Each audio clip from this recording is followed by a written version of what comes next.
As you look at this afternoon in particular, a lot of things went wrong. What, in your mind, Bart, was the number one thing that led to that?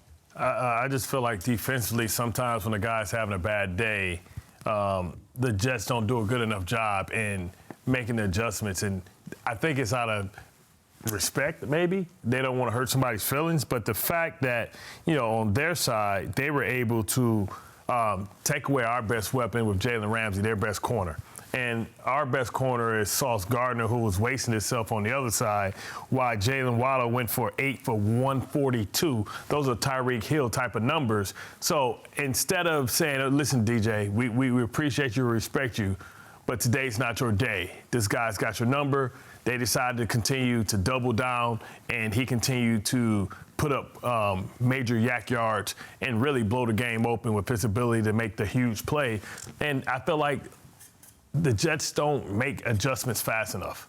And Sauce is sitting up there. He's a taller, linkier guy, and maybe that was a better matchup, Waddle against DJ Reed. They clearly like that matchup because they never once put him on the right side. Everybody knows where Sauce is going to be, right side. They continue to put him on the left side, and they continue to move the chains and make big plays. And even after they tried to mock and it got cute, the very next play, the owner of the Dolphins got cute and mocked the entire Jets organization by hitting the Waddle dance from the booth. So it's just one of those things, man. Like, I don't understand how slowly they are to make adjustments. I said before it started that they should have an opportunity to be able to put more people over Waddle to take him away, knowing that you can nullify whoever else was there and put another man in the box. Still, Mostert has a tremendous day as well. And all that is because you couldn't stop giving up the big plays to a guy like Jalen Waddle because he was working and getting anything he wanted. It was like 7-Eleven. He was open all day. He got it everywhere he wanted. He got at Burger King. He had it his way. He had short passes,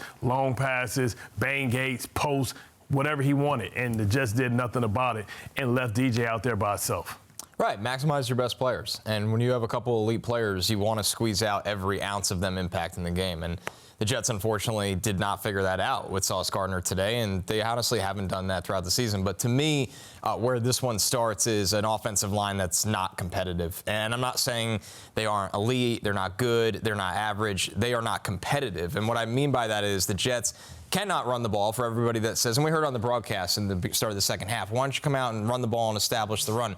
There's nothing to establish when you can't get any push off the line of scrimmage, and that every carry Breece Hall's hitting the backfield, or Dalvin Cook, or Anaconda.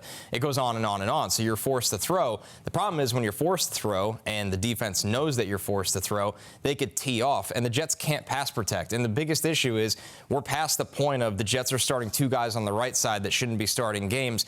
The Jets, two guys on the left side, Mekhi Becton and Laken Tomlinson, got demolished in this game. And Mekhi Becton's on a streak of getting demolished. And I sit here and look at this. They can't pass protect. This game has nothing to do with who was under center. And we've had our moments of talking about that week after week. This game, honestly, to me, doesn't even have a ton to do with Nathaniel Hackett. You cannot compete in the National Football League if you have an offensive line that it does not compete. And the Jets' offensive line cannot run block. They cannot pass protect. They don't communicate. There is no communication when blitz is coming.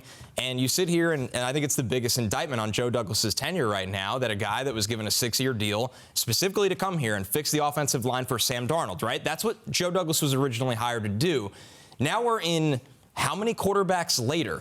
He drafted one. That didn't work. They got Aaron Rodgers. We know what happened there. And still, the biggest problem with the team is that the offensive line is not competitive. And that, to me, everything falls under that. That is the foundation of scoring points in the NFL. And the Jets, for all the shiny things they've added to their organization, do not have a foundation on offense because of that.